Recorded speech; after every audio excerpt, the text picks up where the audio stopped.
പറഞ്ഞ അശ്വൻകോക്ക് എന്ന് പറയുന്ന റിവ്യൂവർ ഒരു സിനിമയ്ക്ക് മോശം റിവ്യൂ ഇട്ടത് ഡിലീറ്റ് ചെയ്ത ഒരു തരം താഴ്ച ഇങ്ങനെ റിവ്യൂവേഴ്സ് പറയുന്നത് ഭയങ്കര ഒരു മോശമായ ഒരു കാര്യമാണ്. ഞങ്ങൾ ഒരുപാട് കഷ്ടപ്പെട്ടാണ് പറഞ്ഞിരിക്കുന്നത്. അപ്പോൾ നിങ്ങളാരും ഈ റിവ്യൂവേഴ്സിൻ്റെ ഒപ്പീനിയൻ കണ്ടിട്ടല്ല സിനിമ കാണുന്നത്. നിങ്ങളെല്ലാവരും തിയേറ്ററിൽ പോയി നിങ്ങൾ സിനിമ കണ്ടിട്ട് നിങ്ങൾ വിലയിരുത്തണം. അല്ലാണ്ട് റിവ്യൂവേഴ്സ് പറയുന്നത് അല്ല കേട്ടിട്ടോ അല്ല പടം കാണുന്നത്. എൻ്റെ ശക്തമായ വിശ്വാസം ഒരു ലോബിയാണെന്നാണ്. I am not really sure, but this what I have to say. Go watch the film yourself and then tell your honest opinion online. തന്നെ ധ്യാനൊക്കെ നല്ല കോൺഫിഡൻസ് ആയിരുന്നു സിനിമയിൽ. അപ്പോൾ അത് നിലനിർത്തിയിട്ടെന്ന് തന്നെയാണോ പറയുന്നത് സിനിമയിൽ? ഡെഫിനറ്റ്ലി. കാരണം ഈ പടം ഒട്ടും ഒരു മോശം പടമല്ല. ഇത് നല്ലോണം നല്ല സിറ്റുവേഷണൽ കോമഡീസ് ഒരുപാടുണ്ട്, കുറേ കോമ്പോസ് ഉണ്ട്, നല്ല നല്ല രീതിയിൽ കോമഡി വരുന്ന രീതിയിൽ നല്ല ധ്യാനും ജീവിയും ദിനദർശിൻ്റെ കോമ്പോസ് ആണെങ്കിലും പിഷാരടി പിന്നെ മറ്റുള്ള കോമ്പോ ആണെങ്കിലും അതൊരു ഗുഡ് കോപ്പ് ബാഡ് കോപ്പാണ് അത് കളിക്കുന്നത്. But that not is very very nice. നല്ല കോമഡിയാണ്, നല്ല ഫണ്ണാണ്. തിയേറ്ററിൽ ഇരിക്കുമ്പോൾ ഞാനിപ്പം ഇത് സെക്കൻഡ് ഷോ ആണ്, രണ്ടാമത്തെ ഷോയിലാണ് വരുന്നത്. ഫസ്റ്റ് രാവിലത്തെ FDFസിന് പോയായിരുന്നു. അപ്പോൾ ആ തിയേറ്റർ ഫുള്ളായിരുന്നു. അപ്പോൾ തിയേറ്റർ ഓബിയസ്ലി ഒരുപാട് പേര് എല്ലാവരും ടിക്കറ്റ് എടുത്തവർ എല്ലാവരും പേര് എല്ലാവരുടെയും പേരും എല്ലാവർക്കും അറിയാവുന്ന കാര്യമാണ്. ബട്ട് പ്രേക്ഷകരെല്ലാവരും ഭയങ്കര ചിരിച്ചു, ഒരുപാട് ചിരിച്ചു. പല ഇൻസ്റ്റൻസസിലും ത്രൂ ഔട്ട് ദ ഫിലിം ചിരി ഉണ്ടായിരുന്നു. സിനിമയിൽ സ്റ്റാർട്ടിങ് മുതൽ എൻ്റെ വരെ പ്രേക്ഷകർ നല്ലോണം ചിരിക്കുന്നുണ്ടായിരുന്നു. അത് ഇവിടെ ഞാൻ കണ്ടു, രാവിലെ ഷോയിനും കണ്ടു. അപ്പോൾ നിങ്ങളാരും ഈ റിവ്യൂവേഴ്സ് പറയുന്നത് കേട്ടിട്ടല്ല സിനിമ കാണേണ്ടത്. നിങ്ങൾ പറഞ്ഞു നിങ്ങൾ പടം കണ്ട് നിങ്ങളാണ് ഈ പടം വിലയിരുത്തിയത്. ഏത് പടമാണ്? Sorry, not like that. Okay, അത് അങ്ങനെ ചിന്തിക്കരുത്. നിങ്ങൾ പടം കണ്ടല്ലോ, നിങ്ങളുടെ അഭിപ്രായം എന്താണെന്ന് നിങ്ങൾ ചിന്തിക്കുക, നിങ്ങളുടെ റിവ്യൂ ഇടുക. കള്ളപ്പണം എടുത്ത് പിന്നെ സിനിമ എടുക്കുന്നതിനെ കുറിച്ചൊക്കെ ഇന്നലെ ഞങ്ങളുടെ മീഡിയ ഇതിനകത്ത് സംസാരിച്ചു. മോനും ഉണ്ടായിരുന്നു. ഓക്കെ, ഇതിനകത്തൊക്കെ ഞങ്ങൾ നല്ല ഹാർഡ് വർക്ക് ചെയ്ത് ഉണ്ടാക്കിയ പൈസയാണ്. ഇനിയിപ്പോൾ പോയാൽ എനിക്ക് അത് കള്ളപ്പണമാണെങ്കിലും വെള്ളപ്പണമാണെങ്കിലും അധ്വാനിച്ച് ഉണ്ടാക്കുന്ന പണമാണ്. എന്ത് പണമാണെങ്കിൽ ഞങ്ങൾ കള്ളപ്പണം ഉണ്ടാക്കുന്നതല്ല പറയുന്നത്. സോ നിങ്ങൾ റിവ്യൂ ചെയ്യുക. നിങ്ങൾ പടത്തെക്കുറിച്ച് ചിന്തിച്ച് നല്ലതാണെന്നുണ്ടെങ്കിൽ നല്ല അഭിപ്രായം തരുക. അല്ലാതെ ഫോക്കസ്മാർ എന്ത് ചെയ്താലും ഞങ്ങൾക്ക് അതന്നെ ചോദിക്കാൻ വന്നില്ല. അതായത് പലപ്പോഴും ധ്യാൻ ശ്രീനിവാസന്റെ പടം ഇറങ്ങുമ്പോൾ പേഴ്സണലി ടാർഗറ്റ് ചെയ്യുന്നത് ധ്യാൻ ശ്രീനിവാസന്റെ പടത്തിന് പേര് ചാർത്തി കൊടുത്തുന്ന ഈ റിവ്യൂവറാണ്. ഈ പട്ടിക പറഞ്ഞത് ഒരു പോഷകത്തരമാണ്. പുള്ളിക്കാരൻ അങ്ങനൊന്നും പോകുന്ന ആളെന്നാണ് എനിക്ക് തോന്നുന്നില്ല. ഓക്കെ, നിങ്ങൾ കള്ളപ്പണം വെളുപ്പിക്കാനായിട്ട് കുറെ ടാർഗറ്റ് ചെയ്ത് ചെയ്യുന്നത് ശരിക്കും തോന്നുന്നുണ്ട്. കാരണം ഞാൻ ഇത്ര നാൾ പറഞ്ഞു ഞാൻ ഇത്രയും പടങ്ങൾ ചെയ്തു, ഞാനിപ്പോൾ ഇത് ഈ പടം എന്തായാലും പൊട്ടില്ല എന്ന് ശ്രീകാന്ത് കെട്ടിയാറിന്റെ റീലിൽ പറഞ്ഞിട്ടുണ്ടായിരുന്നു. അതല്ല, അതിന്റെ അല്ല, പൊട്ടട്ടെ പറയാൻ പാടില്ല. ധ്യാനിനെ കുറിച്ച് അങ്ങനെ പറയാൻ പാടില്ല.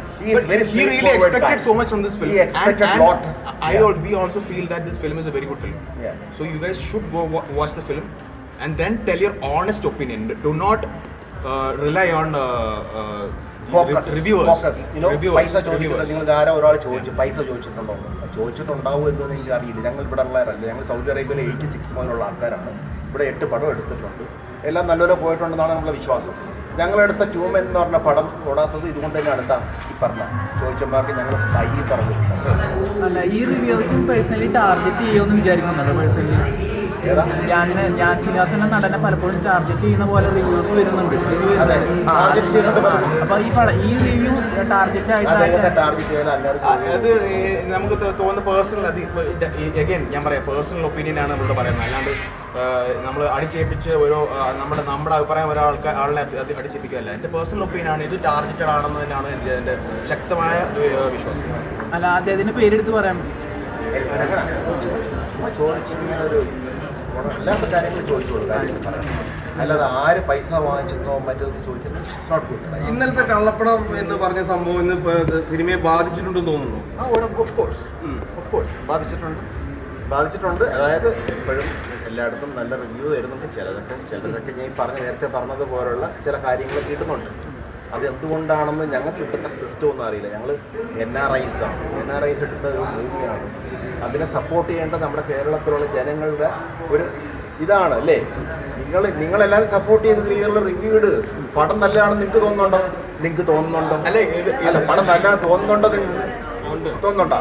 എങ്കിൽ നിങ്ങൾക്ക് ഞങ്ങളെ സപ്പോർട്ട് ചെയ്തൂടെ? ഞങ്ങളാണ് ഇതാണ് വേണ്ടത്. ചിലരൊക്കെ നിങ്ങൾ ഓണസ്റ്റ് റിവ്യൂസ്, അതായത് നല്ല റിവ്യൂസ് ഒരുപാട് പേര് പറഞ്ഞിട്ടുണ്ട്. അത് ആരും സോഷ്യൽ മീഡിയയിൽ അധികം ഷെയർ ചെയ്തിട്ടില്ല. ഈ ഗ്രൂപ്പിന്റെ ഇൻസ്റ്റാഗ്രാം പേജിൽ പോയി കഴിഞ്ഞാൽ കാണാം അത് എന്തൊക്കെ നല്ല റിവ്യൂസ് വന്നിട്ടുണ്ടെന്നുള്ളത്. ഈ നെഗറ്റീവ് മാത്രം എടുത്ത് തള്ളിക്കയറ്റി കിട്ടി വിടുകയാണ്. അതാണ് ഏറ്റവും വലിയ പ്രശ്നം. അത് ചെയ്യാൻ പാടില്ല. ചിലരൊക്കെ ചില മീഡിയാസിന് ചെയ്തവരെ ഞാൻ വിളിച്ച് സംസാരിച്ച് അവർക്ക് മനസ്സിലായി പല കള്ളത്തരങ്ങളും പലതും ഇന്ന് രാവിലത്തെ ഷോയ്ക്ക് കാര്യങ്ങൾ പറഞ്ഞിട്ടുണ്ട്. ഇവർക്കെതിരെ എന്തെങ്കിലും നിയമ നടപടി പോകുന്നുണ്ടോ? റിവ്യൂ ചെയ്യുന്നവർക്കെതിരെ അതിനുള്ള സമയം നമ്മക്കില്ല. നമ്മളിവിടെ കിടന്ന് അല്ല, നിങ്ങൾ ഇത്രത്തെ കഷ്ടപ്പെട്ടെടുത്ത സിനിമയെന്ന് പറയുന്നത് അതുകൊണ്ടാണ് ചോദിച്ചത്. കാരണം എന്ന് വെച്ചാൽ ഈ പറഞ്ഞ നിയമപ്രകാരം തന്നെ പോകും. അല്ലാതെ ഒരു ഈ പറഞ്ഞ അശ്വൻകോക്ക് എന്ന് പറയുന്ന റിവ്യൂവർ ഒരു സിനിമയ്ക്ക് മോശം റിവ്യൂ ഇട്ടത് ഡിലീറ്റ് ചെയ്ത ഒരു വ്യക്തി കൂടിയാണ്. ഇതുപോലെ ഈ അശ്വൻകോക്ക് എന്ന് പറയുന്ന നെഗറ്റീവ് റിവ്യൂ ഇട്ട ഒരു റിവ്യൂവർ ആ ഇട്ട റിവ്യൂ റിമൂവ് ചെയ്തിട്ടുണ്ട് യൂട്യൂബിൽ നിന്ന്. സിയാദ് കോക്കർ എന്ന് പറയുന്ന നിർമ്മാതാവിന്റെ പുള്ളിക്ക് തന്നെ തോന്നി കാണുമായിരിക്കും. അല്ലാതെ ഞങ്ങൾ വരട്ടാനോ അല്ലെങ്കിൽ കാശ് കൊടുക്കാനോ ഒന്നുമില്ല, പോകാൻ താല്പര്യമില്ല. പലപ്പോഴും ഈ ചെറിയ ഇത് ബാധിക്കുന്നതെല്ലാം ചെറിയ സിനിമകളെ, വലിയ സിനിമകളെ ആരും ബാധിക്കുന്നില്ല. ചെറിയ സിനിമയാണല്ലോ, അതുകൊണ്ടാണ് പറയുന്നത്. എടുത്തിട്ടുള്ള ആൾക്കാരുമാണ്. അപ്പൊ ഇങ്ങനെ ഈ ചെറിയ സിനിമകൾ മാത്രമാണ് ഇവർ ടാർഗറ്റ് ചെയ്തിട്ട് റിവ്യൂ ചെയ്യുന്നത്. ചെറിയ സിനിമയിൽ ചെറിയ ബഡ്ജറ്റിൽ കുറെ കഷ്ടപ്പെട്ട് പണിയെടുത്ത് പുറത്തു കൊണ്ടുവരുന്ന ഒരുപാട് നാളത്തെ ഹാർഡ് വർക്കാണ് ഇപ്പോൾ ഈ സ്ക്രീനിൽ കാണുന്നത്. അത് ഇങ്ങനെ അത് അടിച്ചാക്ഷേപിക്കുന്നത് ഭയങ്കര മോശമാണ്. അത് it should change, system should change. For I feel. Okay, thank you so much. എല്ലാവിധ നിങ്ങളുടെ സപ്പോർട്ട് ഉണ്ടാവണം. Thank you so much. Thank U.